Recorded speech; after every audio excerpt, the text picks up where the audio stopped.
Hi sustainable friends, welcome back to our YouTube channel. If it's your first time coming here, then this is the channel which is right for you because we talk about sustainability themes, biodiversity, and we make you discover new realities and people who talk about this theme. So today we have a very special guest which is connected with us because this is one of our online interviews, and she is connected right from California, so this is very exciting. We're here with writer Shanti Hershenson. Thank you so much for being here. Thank you for having me. So Shanti, you're a very, very young author.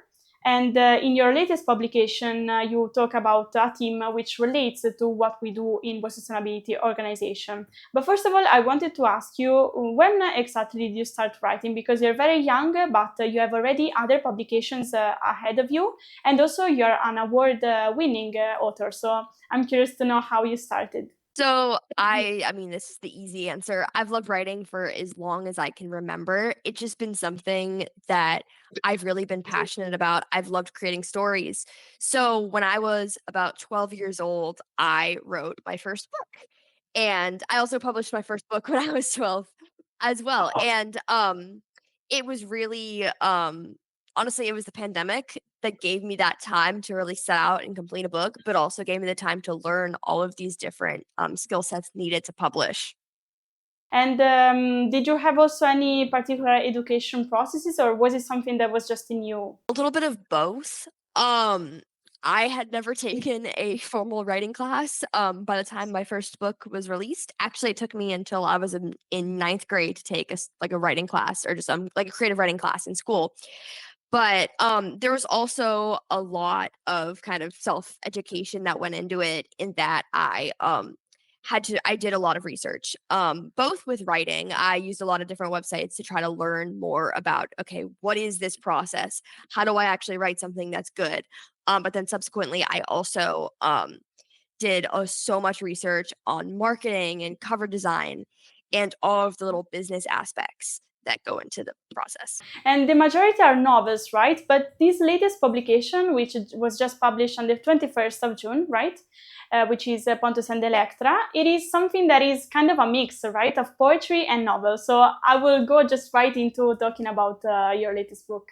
This is Pontus and Electra. The full title is Pontus and Electra to the Depths of the Sea. However, that's a very long title, so I usually just call it Pontus and Electra. And yeah, this book is a little bit unconventional compared to my other novels, considering it's a novel told in poetry, and it's about sharks. This niche that I didn't even know that I was really interested in until I started writing the book and started learning so much more. And it really I'm really proud of it. For context, I write a lot of YA, sci-fi, and fantasy. So to go into this whole new thing, it's been crazy. I think it's like there's so much I have to learn both about really structuring narrative poetry, but also about like being able to personify sharks. Mm-hmm. Yeah, because this is like an environmental love story, we can say, because it's a love story between two sharks. So how did you get the idea for this book? It originated, I believe, just when I read of some it was a shark fact about it was two. It was one about how sharks basically just have to keep swimming or else they'll die. And then also that sharks can spend a lot of time in solitude. And it was so I was like, okay, so what if there are two sharks and they've both really spent a long time alone and then they find each other? You know, how would that play out? Originally, it was going to be a lot more for younger audiences. But the more I started really researching just sort of the issues that plague sharks and the way this impacts the greater environment, I was like, okay, this can't really be a kid's book anymore. This needs to be something that takes on a darker theme and something that really approaches this intricate and difficult topic. In fact, as you know, we also deal a lot with this topic with Friend of the Sea. So which exactly are the aspects regarding the environmental impact to sharks that you dealt with in this book? So Pontus and Electra delves very deeply into shark finning. Especially, I mean, that's probably one of the biggest issues that plague sharks. And it's also, in my opinion, it's very cruel. And I didn't know really anything about it when I started. I knew like the basics. I was like, okay, so sharks are poached and they take the fins and they leave the rest of the shark. But the more I learned about just how cruel it was, I was like, this is just honestly like ridiculous. So this is one of the biggest things. It appears throughout the book. I don't want to give too many spoilers. But yeah, it's this. It's That's probably the main topic. Other than that, I talk a bit about oil drilling and oil spills, and in the context of Pontus and Electra, I try to discuss not only how this affects the shark characters, but also just the ocean as a whole. And through the eyes of the shark you watch, as this beautiful ocean that he once loved is transformed into this sort of dark, dreary abyss, and it's like full of death. It's very It was quite sad to write. Yeah, and as you said, it's something that maybe people don't know unless they actually dive deep into it. So it can be also a way, bringing it as a novel, to bring more people to know about this topic. So actually, congratulations, it's a very, very good and innovative idea. So we're very happy also to have someone like you talking to us and also talking to the public about this topic. So do you think that in general, your generation, because we're both very young, do you think that we're more sensible to these topics? Also, in your research that you did for this book, what is your idea? It depends. I know a lot of people who really have no idea what's going on in the world, and I also know so many young people who are so interested and so invested and have all of this knowledge available about all of these different environmental topics and world issues. I do think that our generation really does have a gift, and it's that we have the internet. So we have all of this knowledge about what's going on and all of these difficult things right in front of us. And it's incredibly helpful. I mean, for me, especially, when I was writing this book, I didn't have to go to the library and check out a bunch of books. I could just straight up do a Google search and be able to understand just a little bit more about what I was writing about.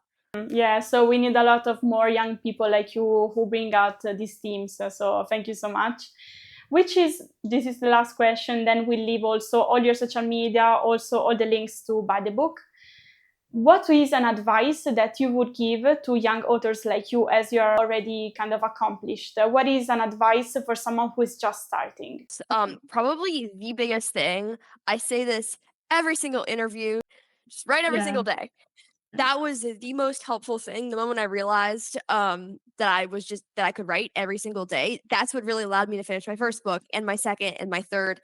Adding on to that, I highly recommend writing the same amount every single day. For me, I do 1,000 words, and that allows me to build this habit. So now it's just like it's second nature. Like, yeah, after this, I'm gonna go order breakfast and then I'm gonna sip up my coffee and I'm gonna write. And it's just that's really what's allowed me to get into this mindset that it's like, yeah, it's part of the routine. Yeah, that's a very good advice then. So let's give out your social media and also where people can buy the book. So my books are available everywhere you buy books online.